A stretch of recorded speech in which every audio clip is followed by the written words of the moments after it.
Buenos días. Lógicamente quisiera empezar mi intervención agradeciendo la invitación del club para presentar o abrir esta jornada de balance energético del año 2016 y de perspectivas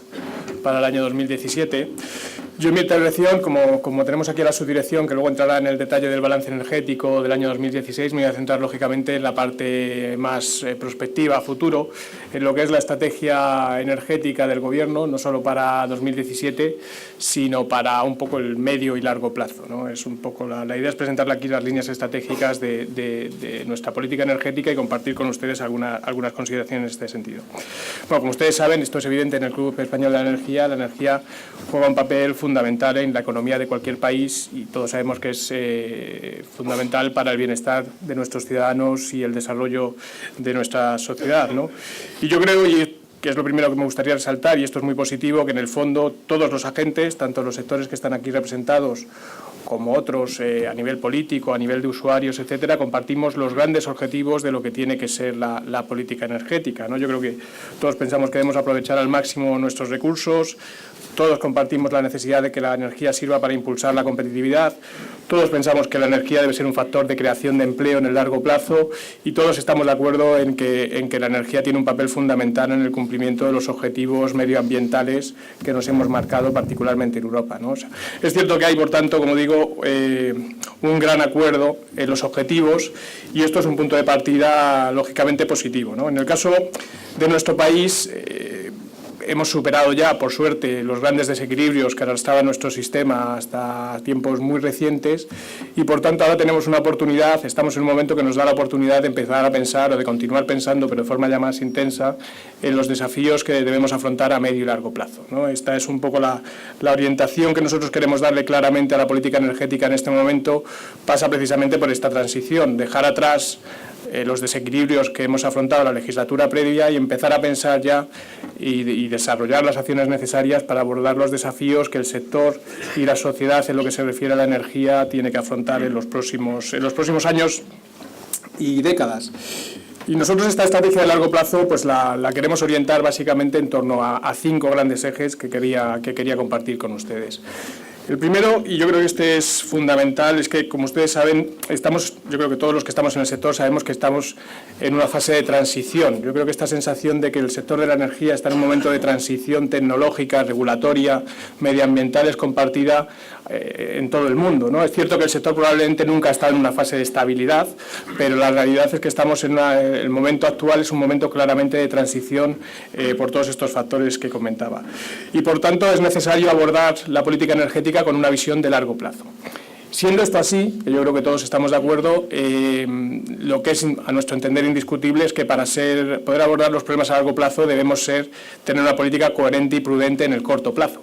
Es decir, uno solo puede construir una política coherente y que sea sostenible y creíble a largo plazo si evita a corto plazo errores que le vayan a obligar en el futuro a cometer cambios dramáticos e imprevisibles, ¿no? Y esto, a nuestro entender, va a ser imposible si no mantenemos la sostenibilidad financiera de los sistemas energéticos. Y, por tanto, lo hemos anunciado en diversas ocasiones y es parte del programa electoral del Partido Popular. Evidentemente, nosotros, como primer eje de la política energética, pensamos que la sostenibilidad financiera del sistema energético es necesaria como base para poder planificar y realizar cualquier acción a largo plazo. Como les decía, es que ninguna decisión que tomemos va a poder ser creíble si no tenemos esa base sólida en la actualidad y, por tanto, y esto es una implicación directa de esta necesidad, todas las políticas energéticas que adoptemos, desde luego desde el Gobierno, y en ese sentido yo creo que esperamos contar con la responsabilidad del resto de agentes, deben ser totalmente transparentes en los costes. La única forma de garantizar que a corto plazo tomamos decisiones coherentes, decisiones prudentes, decisiones que se pueden sostener en el tiempo es si comunicamos correctamente a los usuarios, a las empresas, a los agentes sociales cuáles son los costes reales de las políticas energéticas para poderlas calibrar en toda su dimensión. Y solo sobre esta base vamos a poder evitar cometer excesos o errores que no podamos corregir en el futuro. Por tanto, como digo, primer eje estratégico sostenibilidad financiera del sistema, transparencia en las decisiones de política energética, reconocimiento de los costes, valoración de los beneficios objetiva y transparencia que nos permita asegurar que nuestras decisiones están bien fundamentadas, son bien entendidas por la sociedad y, por tanto, son creíbles y sostenibles en el tiempo. En segundo lugar, hay un segundo eje que para nosotros es fundamental, que es el precio de la energía y el papel del consumidor en los mercados energéticos. Como ha mencionado el presidente del club anteriormente, hemos pasado una etapa donde el precio de la energía ha vuelto a estar otra vez en el centro de la atención mediática, y esto demuestra que claramente es una variable que preocupa a nuestra sociedad, y más allá de esto es una variable que es fundamental para la competitividad de nuestra economía y es fundamental para el desarrollo económico de nuestro país. Y en este sentido debemos ser conscientes, esto es una situación que no podemos eludir, que nuestro sistema energético todavía arrastra cargas de la situación previa. También aquí tenemos que ser realistas, no se trata del único sector en la economía española que arrastra cargas después de una etapa expansiva y una crisis que ha sido muy profunda, la más profunda de la etapa reciente de la economía española. Pero es cierto que todavía no hemos superado las heridas o no hemos cicatrizado completamente las heridas que dejó la situación previa. Por tanto, y esto es ineludible, arrastramos ciertas hipotecas o ciertas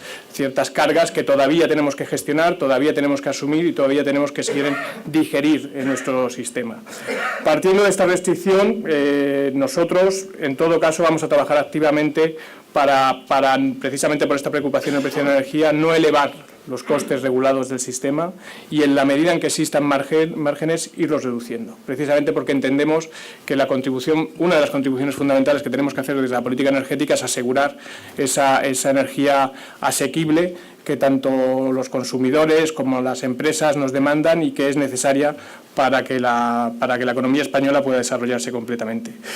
Más allá del asunto de los precios, que es fundamental, como hemos dicho, yo creo que el concepto de los consumidores en el mercado es más amplio que esto y nosotros también queremos trabajar activamente en esa dimensión. El caso más evidente es el despliegue de los contadores inteligentes, la utilización de la digitalización en la energía para que el consumidor pueda tener un papel mucho más activo en la demanda de energía, para que pueda tener un papel mucho más activo en el control de su consumo energético, y este es un área donde nosotros queremos trabajar pues, a través del IDAE, a través de diversas iniciativas para darle un papel más preponderante. Igualmente, cuando hablamos del papel del consumidor, nosotros también queremos pensar en la protección de los consumidores más vulnerables. Este también es un elemento que está muy imbricado en la regulación europea, que ha tenido recientemente, como saben, una relevancia social muy importante, y este es un área donde también tenemos intención de seguir trabajando. En breve hemos estado, como saben, alcanzamos un acuerdo con los grupos parlamentarios a finales de diciembre para una nueva regulación del bono social y hemos seguido trabajando en esta cuestión y hemos tenido diversos contactos con los grupos parlamentarios para avanzar esta regulación y yo creo que en breve, en las próximas semanas, podremos ya tener un texto de desarrollo definitivo de la regulación del bono social, que es un primer paso y que seguramente con el tiempo pues también tendremos que ir mejorando también al hilo de lo que vaya ocurriendo en Europa. Por tanto, como digo, un segundo eje, el precio de la energía por sus efectos sobre la competitividad y un papel más activo del consumidor y de protección del consumidor más importante. El tercer eje, como ustedes pueden probablemente anticipar, es todo lo que tiene que ver con el cumplimiento de los objetivos en materia de cambio climático. España ha asumido unos objetivos muy ambiciosos en el contexto europeo en materia de cambio climático. Somos uno de los países que más ha comprometido en esta cuestión en el ámbito europeo y a día de hoy somos uno de los países que está más avanzado en el cumplimiento de estos objetivos. En torno al 40% de nuestra generación de electricidad se produce con fuentes renovables, algo no pueden decir muchos países en Europa. Estamos en un 17,3% de penetración de renovables en el conjunto de la energía primaria, que de nuevo es algo que muchos países en Europa y particularmente del tamaño de España pueden decir. Estamos en la línea para cumplir nuestros objetivos en el año 2020 y estamos en la fase de definición conjuntamente con Europa de los objetivos para 2030 y 2050, donde, como comentaré más adelante, también queremos ser ambiciosos,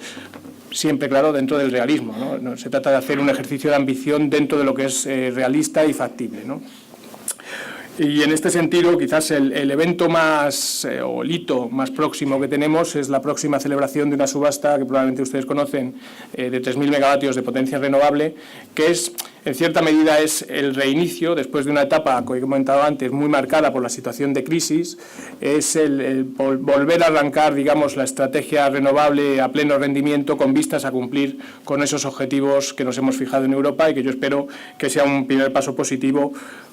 Será el primero, habrá que dar más, pero que yo espero que sea un primer paso positivo para seguir siendo ambiciosos en esta materia de cambio climático y de sostenibilidad de nuestro sistema energético. El cuarto eje, muy relacionado con el anterior y muy relacionado con algunas de las cosas que comentarán posteriormente ustedes en las mesas, es la eficiencia energética. Yo creo que en esta situación de contexto de cambio tecnológico, cambio regulatorio, donde el sistema energético se ve sometido a presiones crecientes y contradictorias. Por un lado se demandan precios más bajos, por otro lado se demanda introducción de renovables, por otro lado se demanda seguridad del suministro creciente. Todas estas cosas son difíciles de encajar y en algunos aspectos generan tensiones en el sistema que hay que equilibrar, pero claramente el elemento que permite conjugar todo esto es la eficiencia energética. La eficiencia energética es uno de los pilares centrales de nuestra política, precisamente porque tiene este sentido, permite ahorrar costes, permite reducir nuestras importaciones, es una inversión que tiene efectos de arrastre en la economía española muy positivos y, por tanto, no tiene, digamos, implicaciones, es perfectamente sostenible financieramente y, obviamente, contribuye a la sostenibilidad medioambiental de nuestro sistema energético. Por tanto, la eficiencia energética, como decía, es una materia a la que estamos prestando mucha atención. Estamos implementando acciones, estamos continuando con la implementación de las acciones en el ámbito del Fondo Nacional de Eficiencia Energética. Ya ha habido muchos resultados de estas políticas. Estamos hablando de más de 100.000 viviendas rehabilitadas en términos de eficiencia energética entre los planes de fomento y los del IDAE. Y, como saben, por darles un hito que próximamente esperamos tener en marcha y que yo creo que será interesante, desde luego ha tenido muy buena recepción en Europa, estamos trabajando muy activamente en un programa para la hostelería, específico de eficiencia energética para la hostelería, que yo creo que es demostrativo de esta confluencia de factores positivos de la eficiencia. Estamos hablando de una inversión que va a permitir reducir los costes energéticos de un sector que, como ustedes saben, es fundamental para la economía española, que al mismo tiempo va a permitirnos reducir las importaciones energéticas de forma sustancial, que tiene un efecto de imagen también muy positivo. Yo creo que los consumidores, los turistas, valoran los países que tienen este sello de eficiencia energética y de utilización inteligente de la energía y, por tanto, creemos que este es un proyecto de demostración, si quieren, de los efectos positivos que se pueden esperar de la eficiencia energética.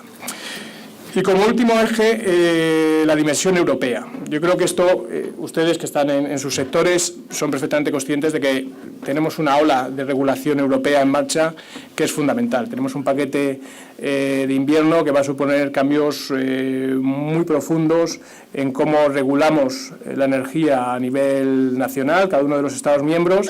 y desde luego desde el Gobierno estamos convencidos de que hay que seguir dando pasos hacia adelante en la integración energética en Europa, de que España debe estar cada vez más integrada en el mercado energético europeo y de que el mercado interior de la energía tiene que ser cada vez más una realidad a nivel europeo. Lo he mencionado en otras ocasiones y ayer el ministro Nadal tuvo ocasión de transmitir de nuevo este mensaje al vicepresidente Šefčovič y al comisario Arias Cañete, en el sentido de que la energía es probablemente uno de los proyectos fundamentales para que, en este momento, para que Europa supere esta fase de ciertas incertidumbres, dudas que se plantean sobre el futuro de la Unión. Como saben, la energía está en el origen de la Unión Europea y a día de hoy este paquete legislativo que estamos tramitando es probablemente uno de los proyectos más importantes para que Europa pueda demostrar a los ciudadanos que Europa funciona, que Europa hace cosas, que Europa hace actuaciones que son beneficiosas para los ciudadanos y que continuar en este proceso de integración es positivo para todos los ciudadanos europeos. Desde nuestra perspectiva, lógicamente, en este debate europeo, pues obviamente, como no puede ser de otra manera, tenemos discrepancias con algunas posiciones de otros países, tenemos puntos de acuerdo importantes. Yo creo que hay una coincidencia esencial en los objetivos de todos los países en esta materia respecto a dónde queremos llegar, pero como es lógico, pues hay discrepancias respecto a cuál es el camino más apropiado para conseguirlo, cuál es el calendario óptimo para llegar a esa situación y cuestiones ya más técnicas, ¿no? Desde nuestra perspectiva, obviamente, y así lo hemos transmitido en todos los ámbitos europeos,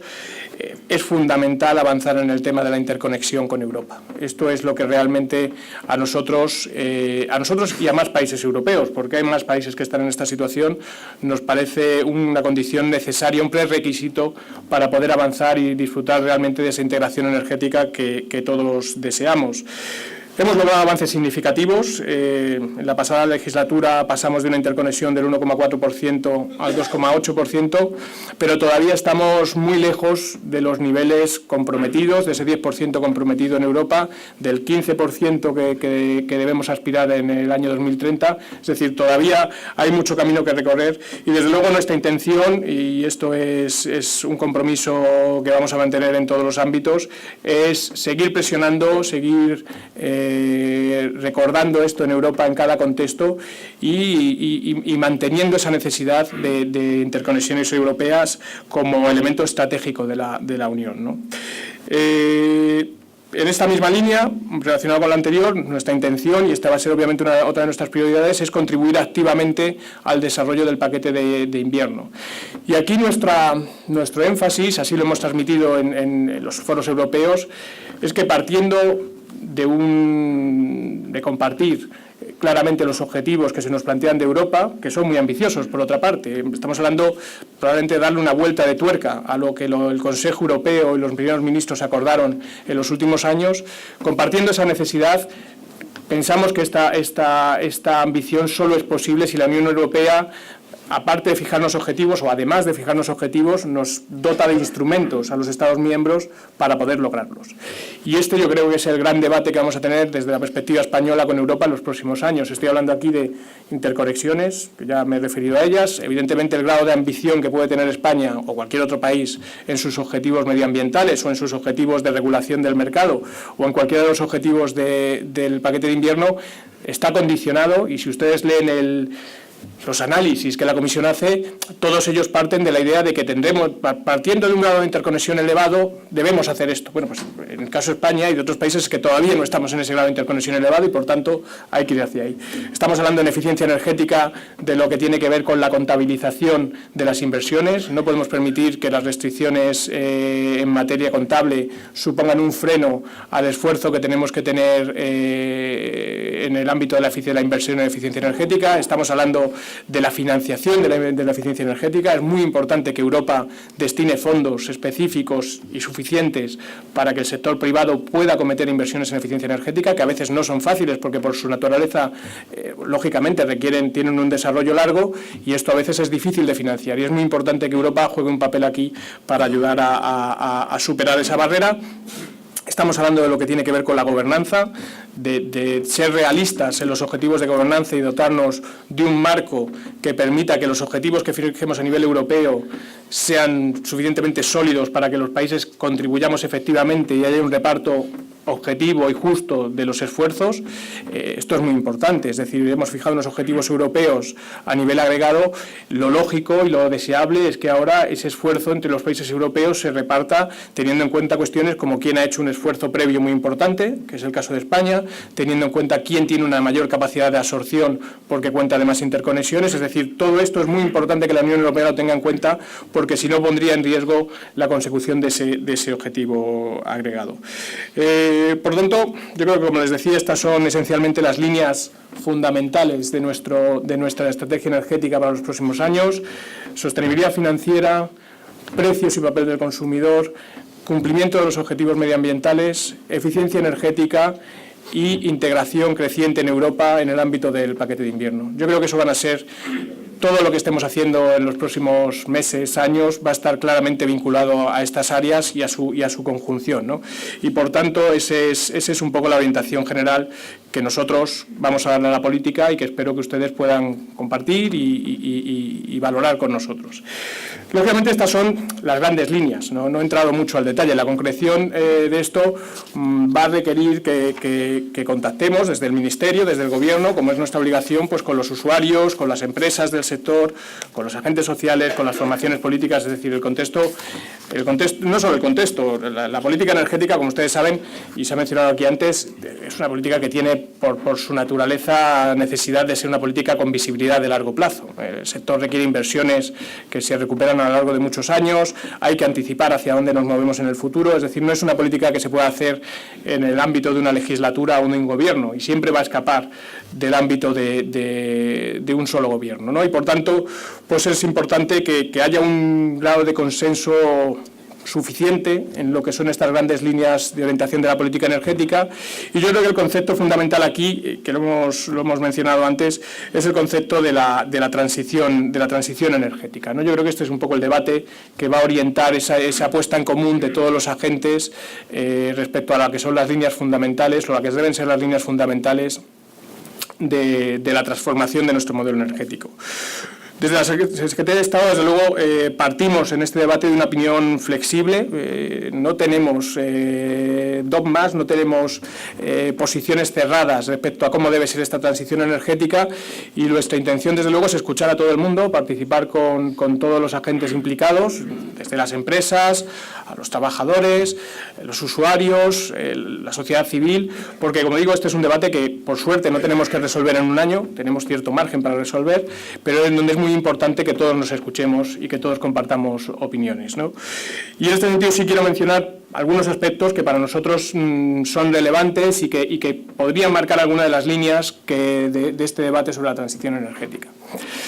En primer lugar, yo creo que hay que ser consciente, y esto creo que es una cosa que es positivo que vayamos transmitiendo, o desde luego nosotros pretendemos transmitir, es que estamos hablando de una transición, no de una transmutación. Es decir, esto es un proceso gradual, no se trata de pasar del estado sólido al líquido de forma inmediata, se trata de hacer una transición gradual, ordenada, y que probablemente la transición energética, a mi modo de ver, es un proceso de décadas, no de lustros ni de años, es algo que nos llevará mucho tiempo, y como tal hay que concebirlo, y se trata uno de los debates fundamentales es cómo hacemos esta transición, en qué plazos, en qué momentos, etcétera.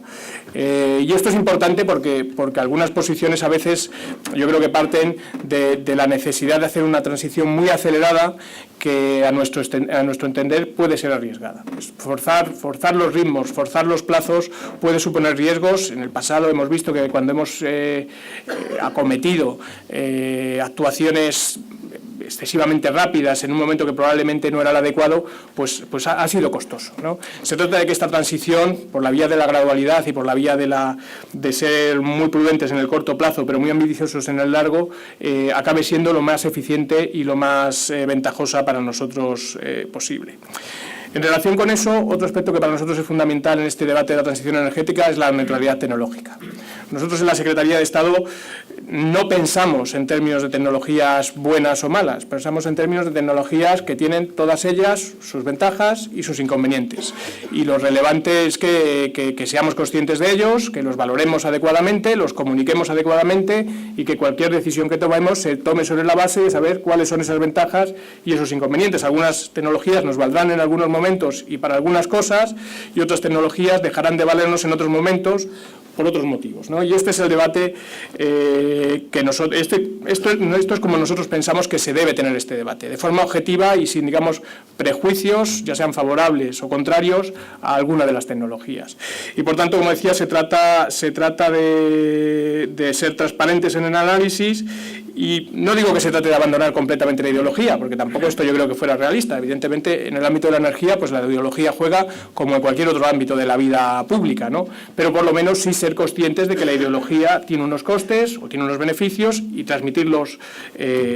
públicamente.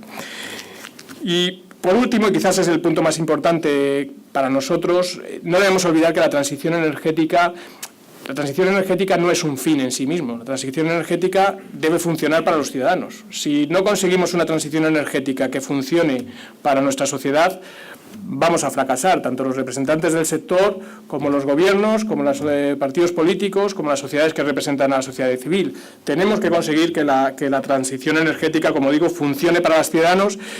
que sea una oportunidad, y que sea, digamos, una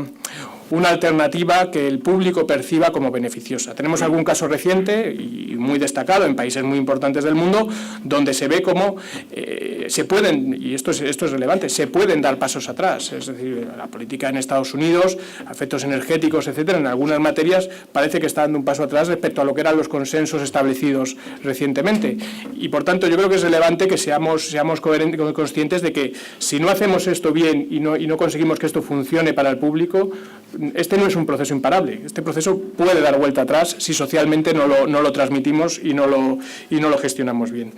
Yo creo, por tanto, que aunque sin duda habrá discrepancias entre nosotros, lo fundamental aquí es que todos los agentes implicados busquemos los puntos de encuentro en nuestra posición, con esa orientación fundamental a la que me refería anteriormente de trabajar por el interés de los ciudadanos. Poniendo un poco por delante, yo creo que aunque evidentemente discreparemos en muchas materias, si todos pensamos un poco en el interés de los ciudadanos y en las partes de nuestro discurso que más encajan con ese interés de los ciudadanos, ahí sí vamos a encontrar espacio de acuerdo entre las empresas, los usuarios, los agentes sociales y las formaciones políticas. Y por tanto, pues yo espero que en esta etapa nueva que acabamos de abrir en este gobierno, pues podamos tener este diálogo, mantener este diálogo con todos los agentes implicados y que encontremos esas posiciones de consenso que nos permitan dotar de visibilidad de largo plazo a la estrategia energética del país.